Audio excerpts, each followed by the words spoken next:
ャカジャマルコンゾンチアキです。安藤です。今日はアメリカの TikTok 騒動に関する話なんやけど、1月18日の午後11時過ぎに iOS のアプリのストアで TikTok が検索しても出てこなくなって、もともと TikTok を持っとったアメリカのユーザーも TikTok を利用できやんくなったんやけど、これが19日の午前中には復旧したと。で、この背景にはトランプ新大統領の就任があって、もともとトランプ氏の前の大統領のバイデン大統領が TikTok を禁止する法案をアメリカ政府の中で可決しとって、その理由が国家の安全保障上の懸念があるっていうことやったんやけど、この法律が19日に施行されるに従って、TikTok を運営しとる中国のバイトダンス社がそれに先立って18日にアメリカのユーザーの利用を停止したと。はいはい。で、みんな知っての通り、トランプ氏が就任してすぐに TikTok 禁止法案の施行を75日間猶予するっていう大統領令を出して、そのおかげですぐに TikTok の利用が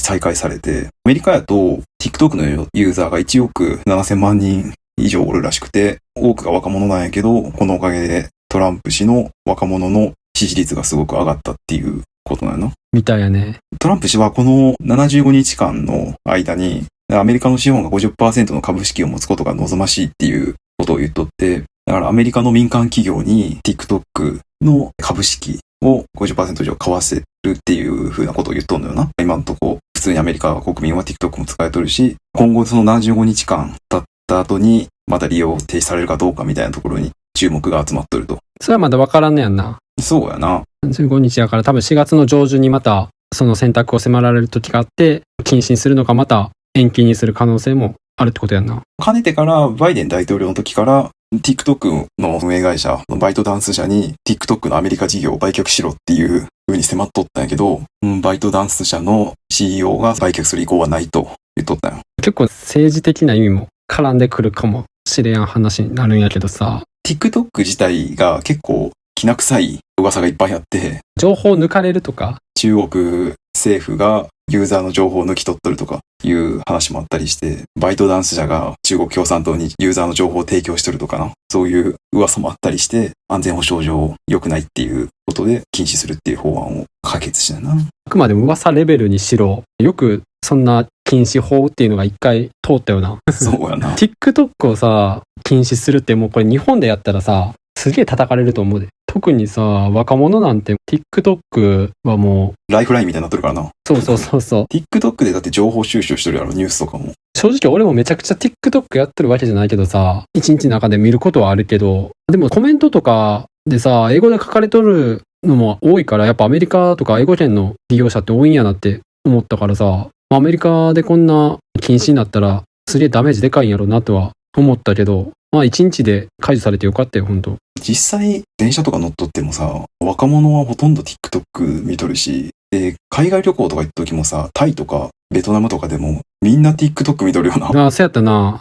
だからもうなくてはならんものになっとるんやって。いつの間にかな。TikTok がすごいのはこのアルゴリズムがすごいっていう話やんな。ユーザーにそのランダムで興味のあるであろう動画をピックアップして表示させるんやんな。開いたら自分の興味ありそうなんすぐ出てくるわ。エロいのばっか見とったらエロいのばっか出てくるみたいな。そういうのもしっかり準拠されとんのや。そう。それがユーザーにとってもいいし、情報を発信する側からしても、名もなきインフルエンサーがいきなりバズるっていうようなことも普通に起こるから。だからチャンスはあるんやな。だから双方にメリットがある仕組みなの、これって。で、特にさ、アメリカのさ、TikTok っていうのは収入としても結構稼ぎやすいって言うとあれやけど、TikTok で生計立てとる人とかもおるらしくてさ。そうやな。だからその人らからしたら、TikTok 廃止やったら生活にも影響出てくるからさ、これを延期って形にはなってるけど、復活させたトランプはそりゃ支持するわな。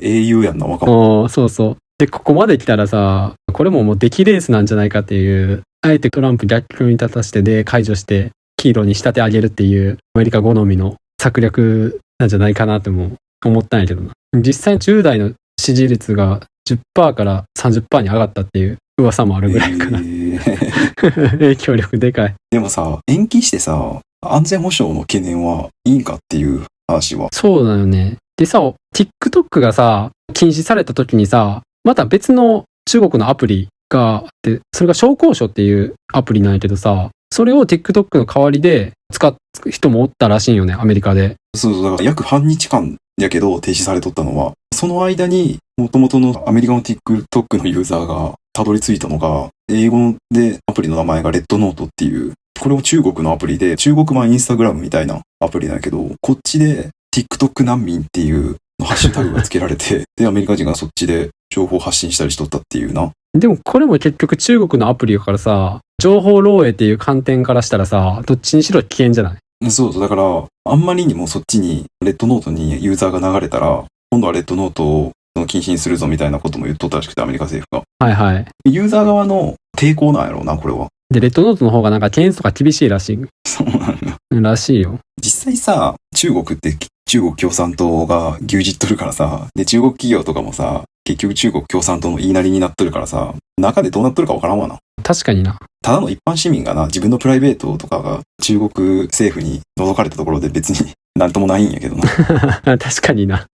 ただまあ、アメリカとかはさ、もう中国すごい敵対視しとるからさ、中国のアプリってだけで禁止にしようとしとる感は否めやんよな。中で情報抜かれとったっていう実際の話は、証拠はないん。多分中国のアプリやからっていう、そういう認識なんじゃない？アメリカってのは、いつの時代も敵国がおらなあかん国やんな。敵国を作ることで国の一体感を高めたんじゃない？そうそう。だからそれが90年代は日本やし、で、その次が中東のイラクとかで、で、今が中国だよな。中国バチバチやからな。中国も中国で YouTube とか禁止されとるしさ。そうやな、YouTube、X、Instagram、Google が使えやんからな、中国は。だから独自の多分ビリビリとかが発達しとると思うんやけどさ。めっちゃ不便やで、中国行った時。そうかそうか。旅行で中国行った時も俺らが使えやんくなるってことか。そうそう。日本のキャリアの海外ローミングのサービスを使えば使えるんやけど、はいはい。ホテルとかで Wi-Fi 繋いだらもう見れやんくなるから、あめっちゃ不便やあ、な。それは不便やな。Yahoo やったらギリ見れる。あ、そうなんや。中国行ったことないな。でも結局 Yahoo で検索した画面は出てくるけど、その先が Google のサービスとか Twitter とかそういうのやったら見れへんから、Yahoo のドメインじゃないと見れやんのよ。ああ、なるほどね。じゃあ中国側はアメリカのサービスをここまで禁止にしとんのに、アメリカは中国のアプリとかサービスを強要するってなると、どうなるな。それはアメリカ側からしたら面白くないわな。ああ、はいはい。アメリカ側も中国企業の TikTok に収益とか持ってかれるのが気に食わんから言いがかりをつけとるんじゃないかっていう話もあるよな。だからこの中国の TikTok の事業をアメリカの 50% とか言っとるんや。日本。ニュースにも上がっとったけどさ、イーロン・マスクやったら買えるんじゃないかとかさ。バイトダンス社がイーロン・マスクに売ろうとしてるっていう話も噂も上がっとったよな。バイトダンス側は否定しとったけどな。現実的にあり得るっていうのがちょっと怖いよな。まあ、でもそしたらあれやな、ほとんど全ての SNS がもうアメリカのサービスやん、今って。で、アメリカ一強よ。うん。もうプラットフォームと Google とかもアメリカやからさ、アメリカの思想を垂れ流しできる。先導とかもできるで。世の中に溢れとる情報がほぼアメリカ発やん。それこそ一国集中になって世界的にまずいと思うけどな。アメリカの影響力が強すぎてアメリカ対世界になってしまう。そうやな。中国にさ、すごい批判してさ、お前らは情報盗んどるとか言うけど、お前らはアメリカはどうなんやっていう話やんな。そうなったら。確かにアメリカ統制してしまうよな。しかもさ、それでイーロン・マスクがさ、X に続いて TikTok もさ、イーロン・マスクの手に落ちたらさ、イーロン・マスク一人の意向によってさ、戦争とかになったらもう勝ったり負けたりしてしまうよな。確かにな。情報操作とかもできるしな。イーロン・マスクがもう軍事兵器みたいになっとる。そんくらい影響力が強いってことやもんな。いや、マジでもな、アメリカのこれやっとることほんまジャイアンみたいだなと思うわ。ああ、ジャイアニズム。だって、他国のいいサービスが出てきたらそれ自分らのもんにしようとしてるからな。確かに。自由経済とか言っとるくせに、結局他国の優れたサービスがあったらそれを排除したりさ、はいはいはいはい。他国にアメリカのサービスを押し売りするみたいなことしてさ、いやー、大国やからできることやんな、これって。日本もうかうかしてられんで。US スチールとかな、日本企業が買おうとしたら、アメリカ政府が阻止したりな。でも、誰も文句言えやんからな。いやー、遊園地、やっぱ経済力も段違いからな。貿易とかでちょっとでも戻されたらもう言いなりになるしかないから。個人的にはアメリカのこういうやり方はあんま好きじゃないわ。別に中国のやり方が正しいとは思わんけど。何が正解なのかわからんけど、とりあえず今回みたいなその TikTok をさ、もう国として禁止とかそういう一般市民にまで影響を与えるってのが、俺がアメリカ国民やったら嫌やな。政治の思惑によってね、国民が振り回されてるからな。そうそうそう。自分がおじさんになったからかもしれんけど、TikTok な、全然見やんくなっちまったな、でも。面白いと思わんくなっちまったな。わかるわ。TikTok よりは YouTube とかかな、俺。YouTube の方がおもろいよな。面白い。俺多分、おじさんやからやろうな。短時間の動画をポンポンスワイプしてさ、見ていくとさ、何にも結局、記憶に残らんのよな。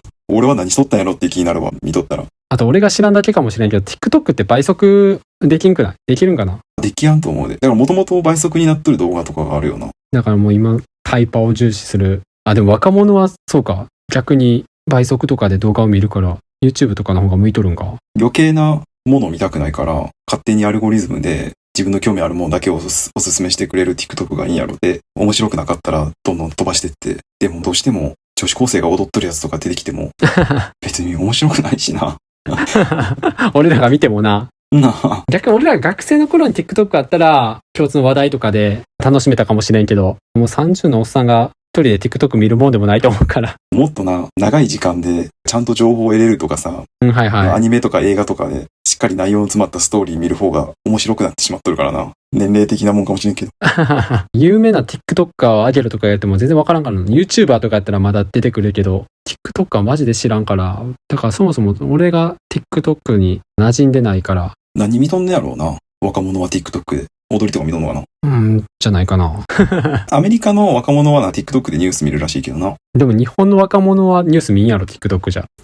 猫が戯れとるやつとか、女子高生が踊っとるやつとか、はいはい。ドラレコ映像とかじゃないの？事故の瞬間とか。でもそれやったら YouTube でええかって思ってしまうよな。でもアメリカが禁止になったら、日本もそれに追随して禁止になるっていうか、禁止にしろっていう声が上がってくるやろうな。それが実際にな、解決されるのかどうかまた別の話やけど、そういう声は出てくると思うで。この、もともと決まっとった法律をさ、大統領令で覆すのは違反じゃないのかっていう、これ裁判で争うことになるかもみたいな話もあるから、すぐには決まらなそうやな。泥沼化しそうな感じがあるから。だからまた75日後、4月上旬採択が出る時にどう判断を迫られるかやな、アメリカは。そうやな。でも毎回こんなんやっとってもな。アメリカの若者は良かったんじゃない？救われて。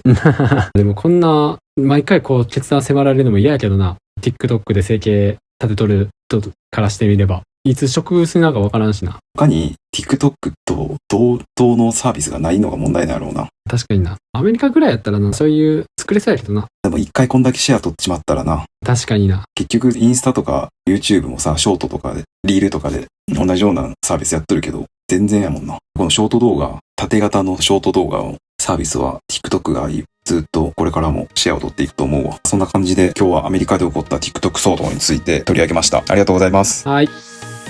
このチャンネルではこんな感じで普段気になった出来事やニュースを雑談形式で配信しています。どのチャンネルかわからなく前にチャンネル登録とまた高評価の方お願いします。あと個人的に蒸されたいっていうブログを運営してて週に1回更新してるので読んでくれたら嬉しいです。